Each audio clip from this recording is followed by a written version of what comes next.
Amigos, ¿cómo están? Pues hoy les voy a hablar de Santa Julia y San Quirico, mártires los dos. Santa Julia, una mujer joven, y San Quirico, un pequeñín de tan solo 3 años. Fueron mártires los dos allá en el continente asiático. Santa Julia es descendiente de reyes, una mujer noble y distinguida. Ella fue muy respetada por sus virtudes, porque desde jovencita ella era una mujer muy amigable, era muy hermanable, era distinta a las demás mujeres porque era una mujer joven que ayudaba a los pobres. Era una mujer muy caritativa y era una mujer muy prudente en sus palabras. Santa Julia nació en Iconia, allá donde San Pablo y Bernabé tuvieron grande éxito en su evangelización. Casada con un hombre ilustre, con un hombre noble, un hombre de la alta sociedad. Santa Julia era un ejemplo de señoras jóvenes. Para todas aquellas señoras, pues, era un ejemplo a seguir, porque era una mujer que se vestía decentemente, era una mujer fiel que no se andaba en argüendes, en chismes ni en nada de esas cosas. Era una mujer que su tiempo libre se dedicaba a hacer oración y ayudar a los pobres, a los más necesitados. Julia, de tan solo joven, de tan solo 18 años, una jovencita muy virtuosa, se casó con un hombre ilustre, un hombre muy acomodado, un hombre de la alta sociedad, y este hombre era un matrimonio, un santo matrimonio. Julia, Dios la quiso probar porque ella deseaba ser mártir. Ella deseaba ser mártir, pero no pudo porque salió embarazada. Entonces, pues ya no pudo porque ya tenía una vida en quien pensar y en quien cuidar, pero ella siempre tuvo ese deseo de ser mártir. Y sus deseos fueron escuchados después porque Dios le puso una grande prueba cuando quedó viuda a los 22 años.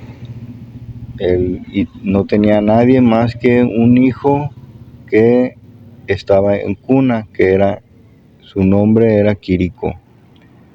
Y él todavía era un infante, un bebé que estaba en cuna cuando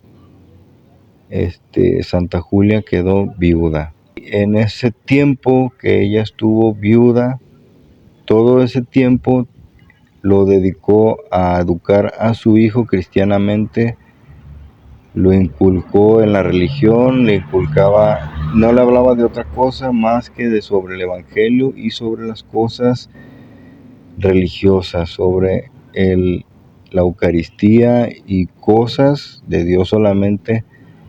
El niño fue instruido así hasta que tuvo 3 años. San Quirico tenía 3 años cuando los emperadores Diocleciano y Maximiano decretaron público su cruel edicto contra los cristianos.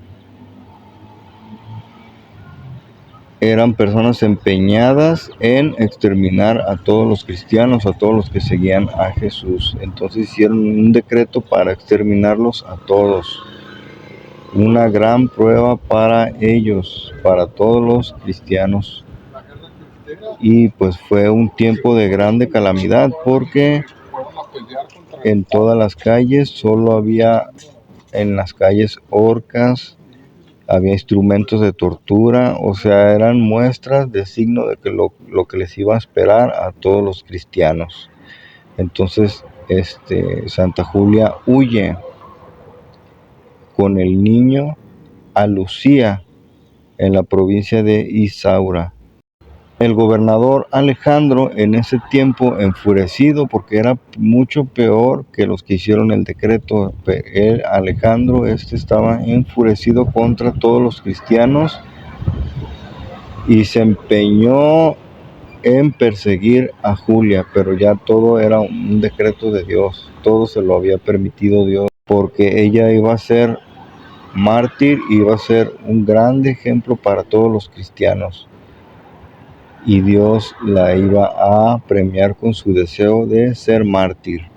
Y así fue como este despiadado hombre persigue a Julia y a Quirico, hasta que los encuentra y los detiene, los arresta y los enjuician. Ya detenidos Julia y Quirico, este hombre les hace una pregunta nada más a Julia. Le pregunta educadamente y cortésmente, le pregunta que si ella es cristiana, a lo que ella rápidamente contesta que sí, y añade que su hijo también es cristiano. O sea, Quirico pues se enfurece con ella por la obstinación que tiene de decir que es cristiana, y aparte de decir que su hijo también es cristiano, o sea que exponiéndolo a él, porque ella tenía miedo que se fueran a quedar con él pequeño y lo fueran a hacer pagano. Entonces era el miedo que ella tenía, por eso ella también lo ofrece al martirio también. Y así es como este cruel hombre despiadado enfurece contra Julia y la manda a azotar hasta que la piel. Así es como mandan a azotar a Julia, y después, en presencia de ella, martirizan también al pequeño Quirico. Y ya después a ella también la finalizan con el martirio también, y así es como terminan ellos dos martirizados. Sus reliquias fueron esparcidas por diversas iglesias, y así fue como terminó esta historia. Así fue como fue glorioso el martirio de Julia y Quirico, que se hicieron santos mártires. Espero que les haya gustado esta historia real de estas vidas ejemplares, y bueno, no les quito más el tiempo y nos vemos para el próximo video. Muchos saludos y bendiciones.